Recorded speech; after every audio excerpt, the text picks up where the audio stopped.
Yes, this is Seriously Speaking. My name remains Adeswa Onyenuku. I'm doing this whole month because it's the Women's Month. I must remind you that I am a woman, very much so. In 2014, I was the Vlisco Woman of the Month. So because it's the month of women, the whole of this month, I'm wearing Vlisco outfits. And my designers are releasing some great stuff for me. So on the show today, I'm going to be on the panel all through.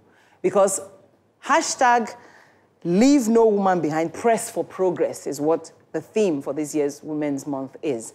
And I don't want any woman to be left behind when it comes to things like cancer, diseases that if you find out early enough, whether it's of the breast or of the cervix or wherever, you can save yourself. Apart from living well, when you have it, you can save yourself. So I have people, two sets of people, some people from Lagos, from Ibadan, that work in this field that will educate you on the show today. So please don't go away. We'll be back.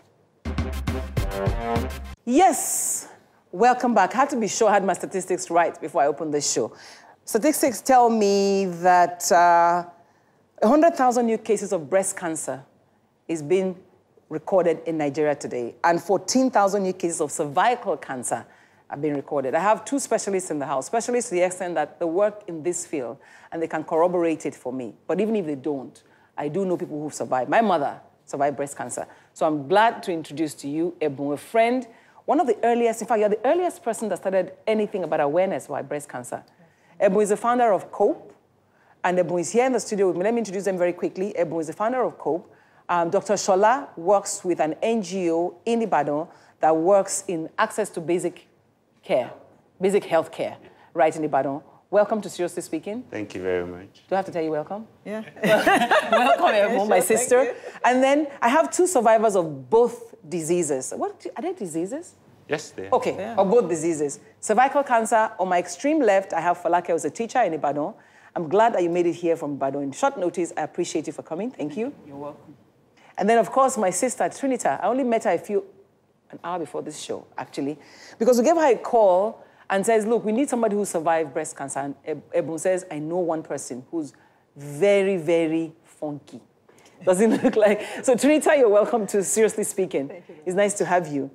But let me set the tone by asking Ebun to tell me why COPE became necessary. And if anybody goes to your website, they will see the video about how your mother had cancer, your father had cancer, and you still don't have cancer.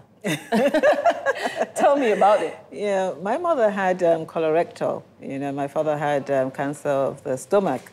So I had a scare. That was when I was on vacation in the United States, and I quickly went to have it checked. And This was in 1990-something. This was in 1995, you know, so I was given a clean bill of health, and I decided to leave my banking world to start COPE in 1995, and that has been it. I'm very passionate about it, and I thank God that I've been able to reach out to quite a lot of women as well. But again, one interesting thing about what COPE has done in recent times is form a kind of network of people who survived. Yes, we have a very formidable support group. We have a formidable support group system, and the women are doing quite well, you know, and I'm happy. We also have a chat group that they can discuss issues on, you know, and another thing is that we make sure that every year we take them to the spa, which is part of their complimentary, yeah. Do you pay for that? Yes, we do pay for it. Oh. We get sponsors. Okay, anyway, let me move on to Ibadan, because why I wondered that, most times, because this show is recorded in Lagos, we don't have too many people from different parts of Nigeria being part of it. So I was very pleased to get a mail from you guys saying you give access to basic care. And I asked about cancer, and I wondered, fine, Dr. Shola, it's because of you, possibly, and your work of your NGO, that this woman is alive. So tell me about the NGO and what you guys do. Okay, we are Access to Basic Medical Care Foundation. We are founded by Her Excellency Mrs. Ajumobi, and we started work in 2012. We do two areas of medicine. Primary care. We provide free primary care services for women in rural and underserved areas. So they can walk into the clinic. So they can walk in and get free health care. And then we're also a cancer advocacy group.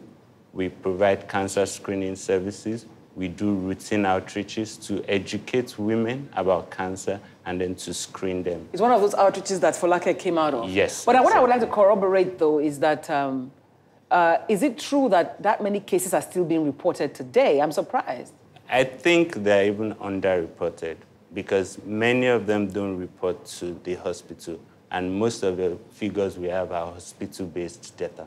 Okay, I'll come to Trini Turner now because Trini's story is pretty interesting because she found the lump herself.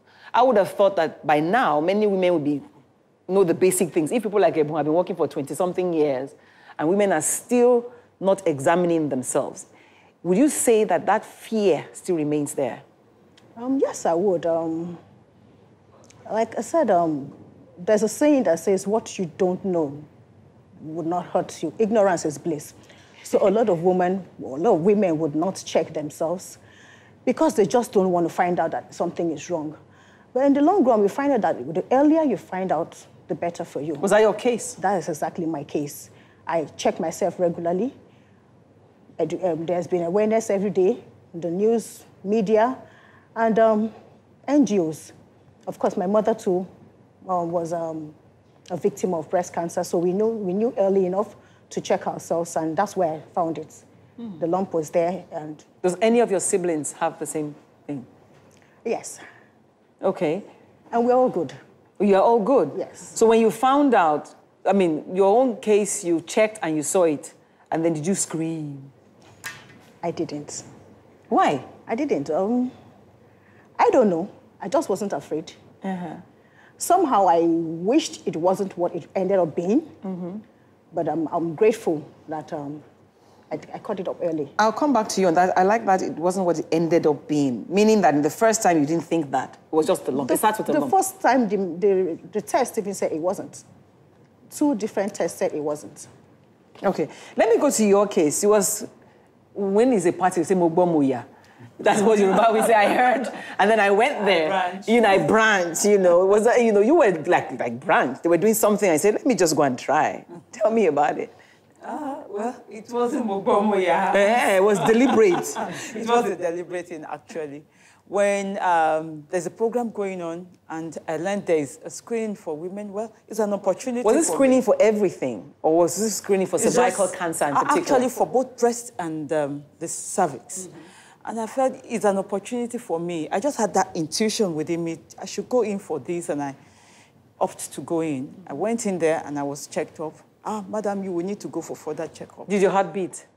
Maybe. I can't remember now. That's more than a year ago. About a year ago. Yes.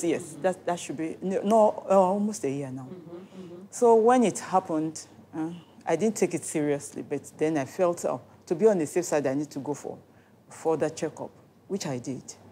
And then they told you you had cancer of the cervix. And when I was told, my voice was shaking at that time, that particular point, I was scared. I must say, typically, I became scared. Because cancer of the cervix is related to sexuality. Doctor? Cervical cancer, in most cases in developing countries, is caused by prolonged infection with a virus called the human papilloma virus, which all of us have. Yes. 80% of women come in contact with that virus. Yes. But most times... Who are the carriers of that virus? Everybody, male, female, anybody can carry the virus. But the body's immune system deals with most of the cases. So usually when women become sexually active, they contract the virus, and then the immune system deals with it. But in some women, it doesn't, the pattern doesn't go as expected.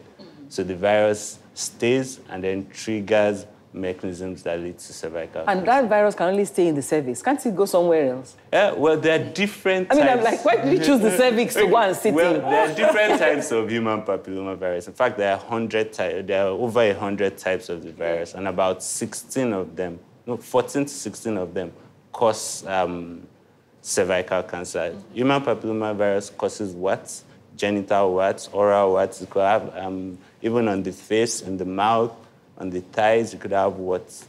So human papilloma, it's not just So we should watch cancer. it. Okay, I'm doing this because I need people to know that they must go for screening. Yeah. If you've been making noise about breast cancer all this while, and still we are reporting this kind of number of cases, do you feel frustrated?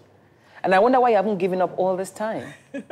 Occasionally I do, you know. I remember many times I'll just say, look, I'm not interested anymore. And I go back again because somebody needs me and all. Most women do not take their health seriously. We're more interested in Ashwebi, you know. We're more interested in, yeah, which is true. We're more interested in having our makeup done, having nice shoes. I always say to women, why don't you wear something 1,000 naira on a healthy body, rather than have 100,000 naira worth of attire on an unhealthy body?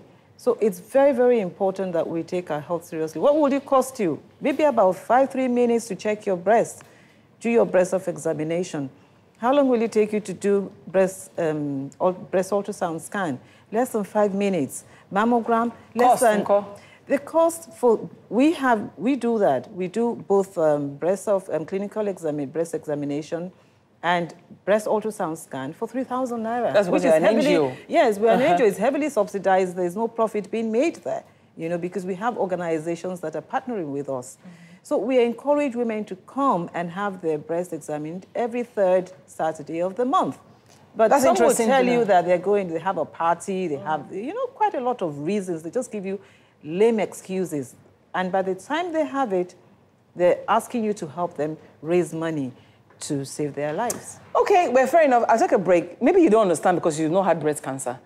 I'll take a break, and maybe because you are aware, very much aware, and you've lost 2 people. When I return, I will take on the survivors themselves to see whether there's something they can say that can make us understand why we must always check ourselves. I'll be right back.